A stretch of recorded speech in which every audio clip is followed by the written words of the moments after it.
ये ठीक नहीं हुआ। अब हमें कलिंग को क्षीण करने के लिए अन्य उपाय सोचने होंगे। महाराज, क्यों ना हम केरल, सत्यमित्र, चोल, पांड्य और ताम्रलिप्ति के 13 राष्ट्रों के राष्ट्रकुल से मित्रता करके उन्हें कलिंग के प्रति विद्रोही बनाए? ये तुमने उचित सम्मति दी। समुद्री व्यापार में इस समय वो सबसे अग्रणी है।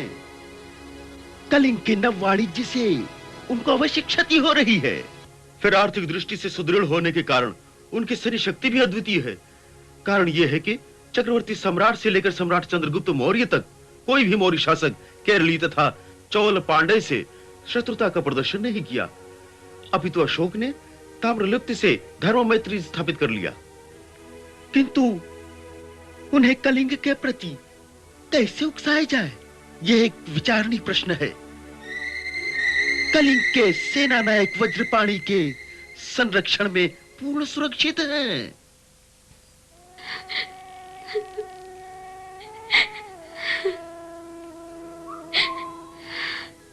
पुत्री, पुत्री, रोती क्यों है?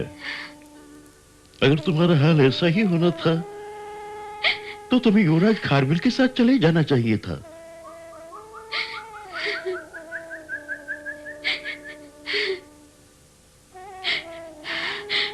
ऐसा कहकर मुझे पीड़ित न करे तात। मैं अपने आप को ठग सकती हूँ, किंतु किंतु मेरे कबीले को नहीं।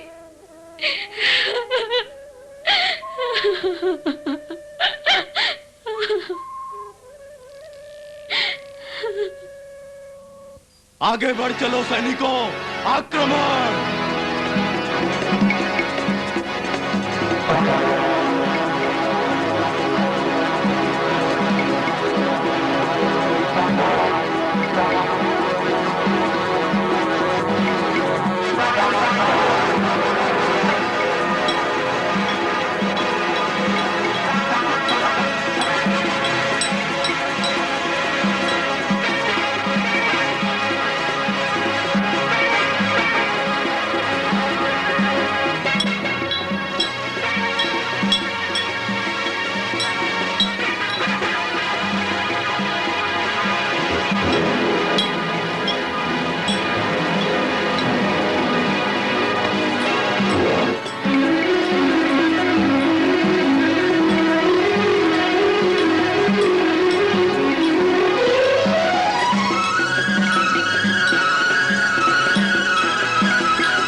इस युद्ध को हम कलिंग की विजय कदापि नहीं कह सकते। यह तो मात्र कलिंग ने खोई हुई शक्ति की जागृति का परिचय दिया। कलिंग अपने खंडित आत्मगौरव को अवश्य प्राप्त कर लेगा। यह विजय उसका संकेत भर है। 7 महान राष्ट्र कलिंग राष्ट्र का परम शक्तिशाली क्षेत्र है। उनके हाथ में 9 वाणिज्य हेतु सरपुरी क्षेत्र का समुद्री पत्तन भी है। अतः कलिंग वासियों को सदैव उनसे सावधान रहना होगा। यह पराजय तो मात्र सतकर्णी के काका कान्हा की पराजय थी, क्योंकि उन्होंने कलिंग की बढ़ती क्षमता को परखने में भूल की। अब देखना यह है कि युवा सम्राट सतकर्णी कलिंग के प्रति क्या नई नीति बनाता है।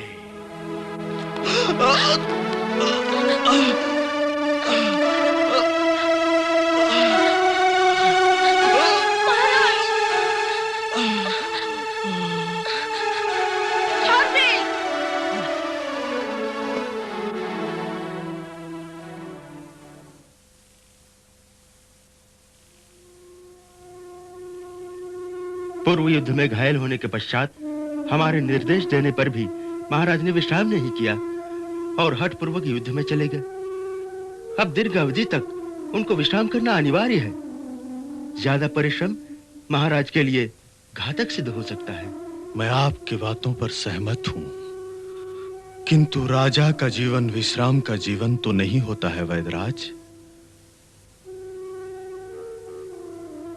सो तो ठीक है महाराज, किंतु राजा की भुजाएं तो उसकी क्षेत्रीय सेना ही होती है। क्या आपको अपनी सेना नायक की निष्ठाएं पर अविश्वास है? कदापि नहीं सेना नायक, इस जय का श्रेय आपको है।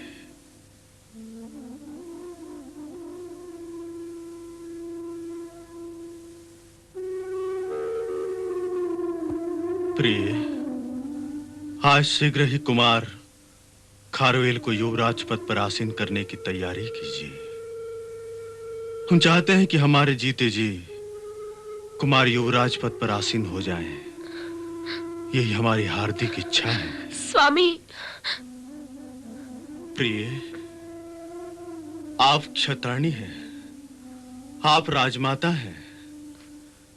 कठिन समयों में राजमाताओं का हमेशा यही दायित्व रहा है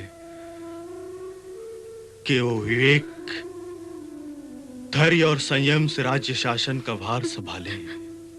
महाराज, आप निश्चिंत हो जाइए। युवराज पर आपका आशीर्वाद अनिवार्य है। प्रिय, काल की गति कालाधिपति महाकाल ही जाने। याद रहे, आप पर खारवेल का ही नहीं बल्कि समूचे कलिंग राष्ट्र का दायित्व है। महामंत्री जी महाराज। सेनापति, आप शीघ्र कुमार खारवेल को युवराज पद पर आसीन करने की तैयारी कीजिए। जो आज्ञा महाराज।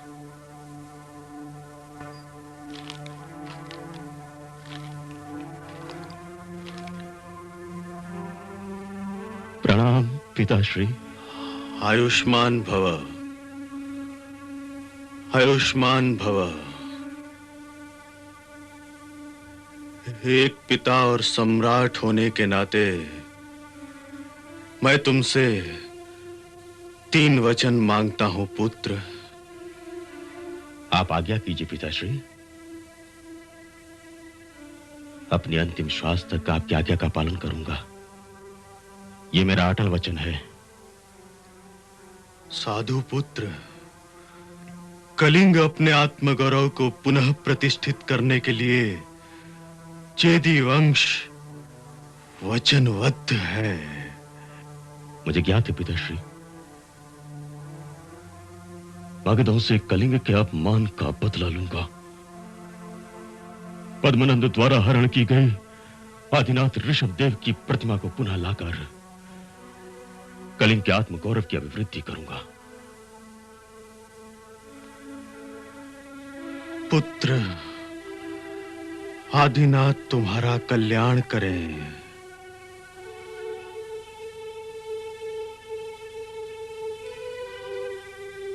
दूसरी आज्ञा पिताश्री। पुत्र, इन धर्मों पर अपनी आस्था बराबर बनाए रखना एवं प्रजा का पालन इस तरह करना जैसे पिता अपने पुत्र का पालन करता है।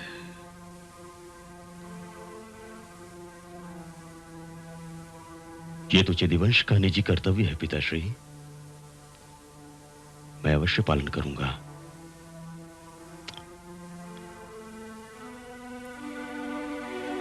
आप तीसरी आज्ञा दीजिए पिताश्री।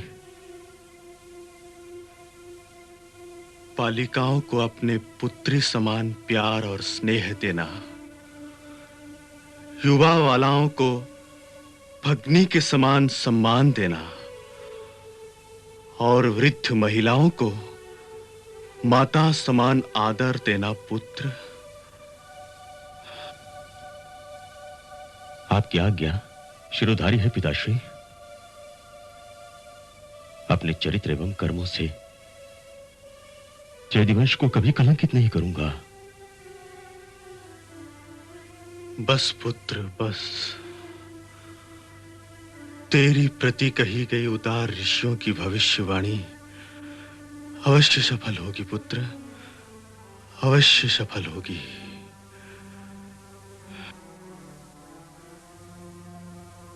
मुझे स्मरण है पिताश्री, पितामह ने कहा था कि चरित्रवान क्षत्रिय का भविष्य उसकी बाहुओं में होता है। मुझे आशीर्वाद दीजिए ताकि कलिंग राष्ट्र को मैं एक छत्र साम्राज्य पद पर गौरवान्वित कर सकूं। एवमस्तु पुत्र, ऐसा ही होगा पुत्र, ऐसा ही हो। सेनानायक, महामंत्री श्रेष्ठ,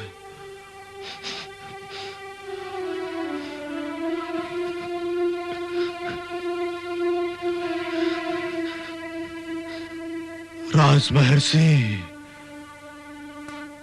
महाराज, आप निश्चिंत रहें, हम कलिंग राष्ट्र नायक के प्रति वचनबद्ध हैं। अपने दायित्व के निर्वाह हेतु हम अपने प्राणों की भी आहुति दे देंगे। हे राजमाता पद्मिनी,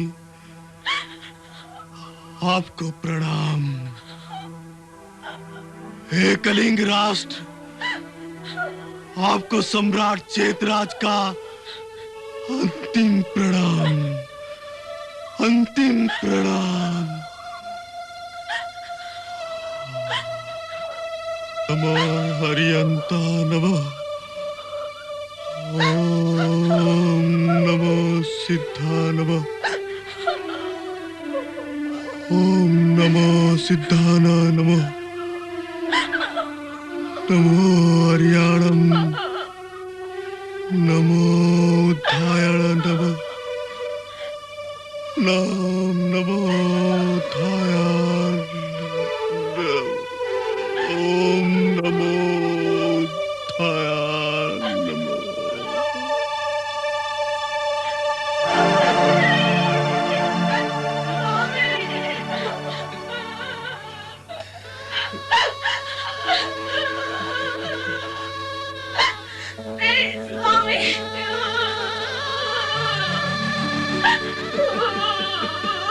पिताश्री, शपथ पिता के चरणों का अब होगा संहार, शत्रु की तलवार का करना है प्रतिकार। सहन करेंगे अब नहीं हम कोई अत्याचार, हर वेल ने उठा लिया हाथों में तलवार।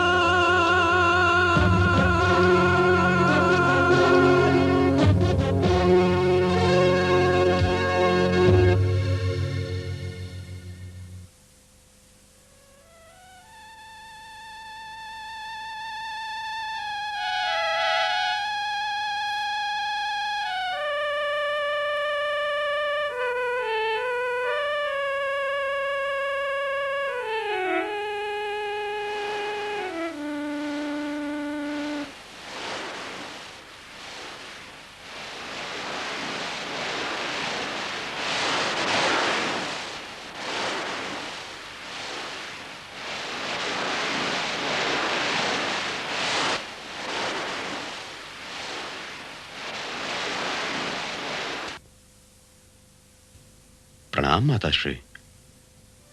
माता, आपने हमें याद किया?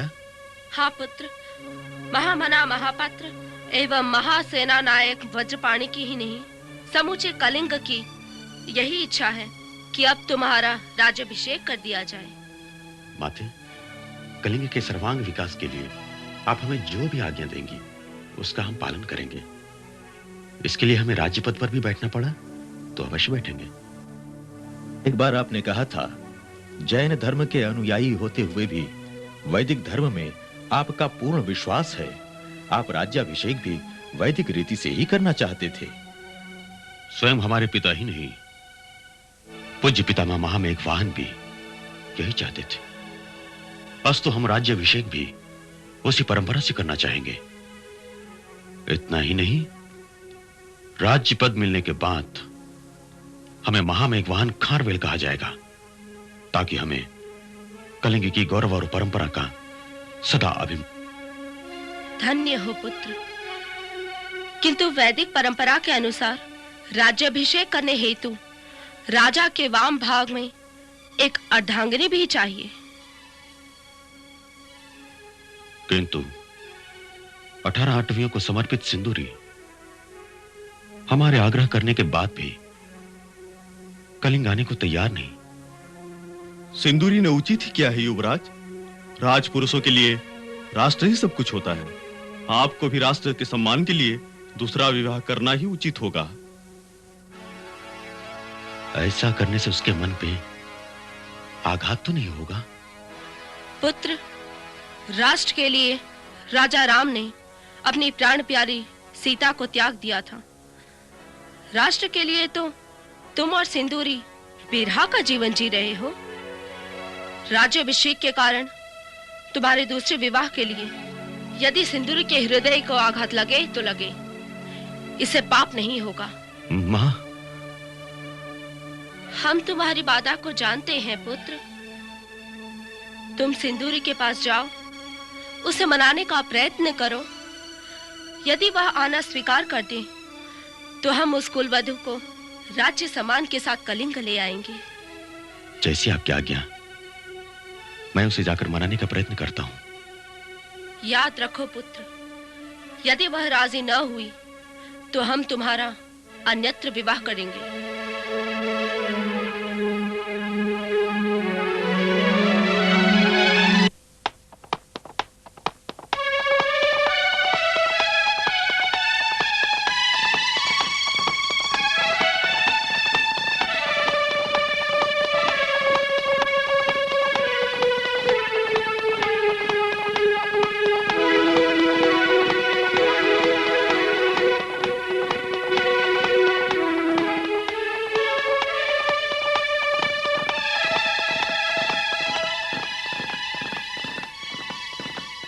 हे चामुंडी माता, इतने कठोर ना बनो।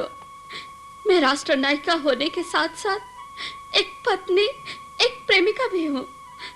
क्या मेरे हट के कारण मेरे प्रियतम मुझे भुला दिया, मुझे विस्मृत कर दिया? क्या वो मुझे कभी नहीं मिलेंगे? सिंदूरी, हाँ? राजकुमारी सिंदूरी, युवराज खारवेल तुमसे मिलने आए हैं। सच? कहाँ है मेरे प्राणनाथ, मेरे खारवेल?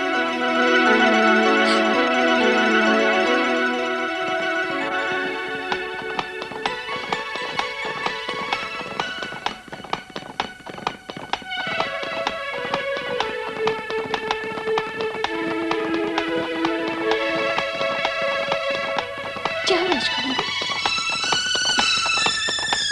जय चामुंडा माता।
खारवेल